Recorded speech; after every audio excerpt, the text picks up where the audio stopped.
In July of 2014, my narrowboat obsession started with our two sons suggesting the four of us take a vacation together. Now, they're about 30 years old and still like to vacation with the parents. That part makes me suspicious. They wanted to take us to Costa Rica and slide down a long wire in the middle of the jungle. I thought about it, but I didn't want a language barrier while on holiday.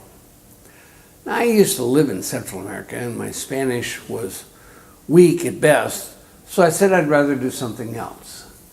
So they asked me to suggest something else.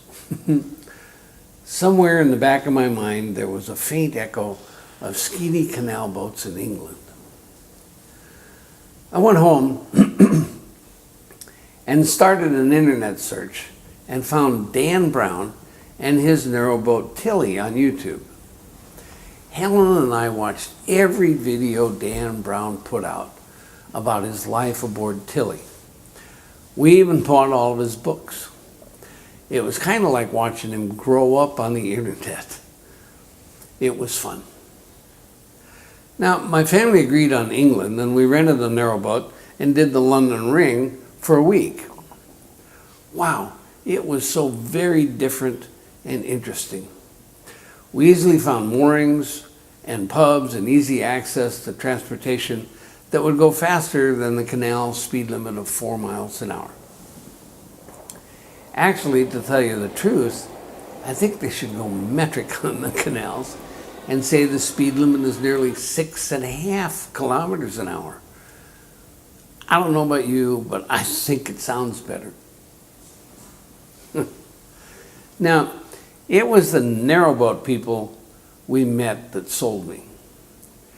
They make the canals have such a strong sense of community. It's wonderful. Now, David John's Cruising the Cut was the channel I surfed into next. I got there for his third video, and now I've watched all of his narrowboat videos.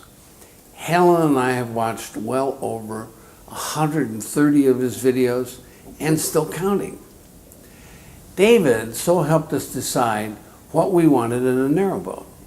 Geez, there's so many options you can have on a narrowboat that choosing what you want can be a real daunting challenge. Thank you for your help, David.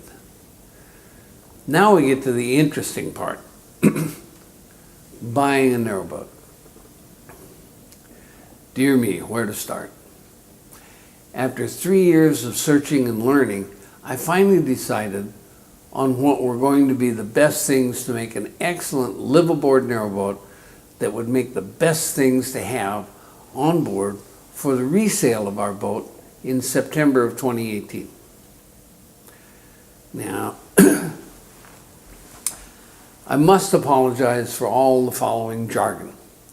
I don't want to bore you, but there'll be others watching that this will help them in their search for a narrowboat.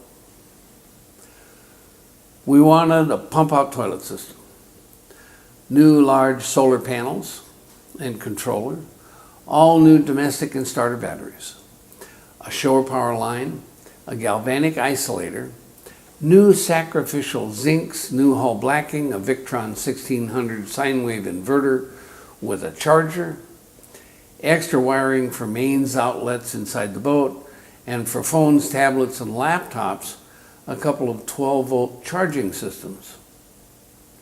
A new shower pump, a new refurbished macerated toilet.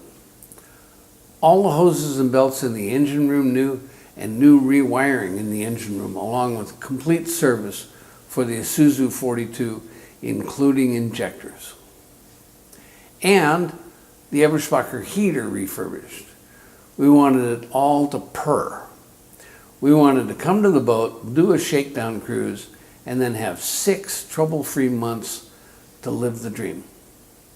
We wanted 2 bedrooms, but the aft bedroom we wanted to be easily converted to a home office when it was time to sell.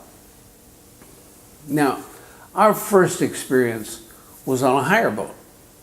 And we decided that buying a hire boat from one of the hire boat companies would answer many of our pump out water and fuel tank issues. We wanted a large water tank, a large holding tank, and large diesel tank, and 2 bedrooms. Yeah, hire boats have a lot of hours on the engines, but if you pick a reputable hire boat company, you'll find that they make their living from boats that are serviced to the extreme. Much better than most narrowboat owners, as hire boats have to work and not break down on their clients. They can't be casual about maintenance, so we bought a great hire boat from a reputable company. Now, after the marine survey, which produced some great and pleasing numbers on hull thickness, you want a marine survey, we then installed new anodes and had the hull blacked. Then it was time to install all the upgrades. It took a few weeks, and we spent over 10,000 pounds doing the upgrades. After engine room upgrades, large solar panels were the first bid on the list. We really wanted this boat to be off-grid for as many days as possible without running the engine or plugging into shore power. We wanted to spend as much time as possible living the dream without being distracted by the usual off-grid water and power issues. So, subscribe to this YouTube channel to see how we progress. Our next video will be posted when we're on the boat doing the Llangollen Canal. Bye for now.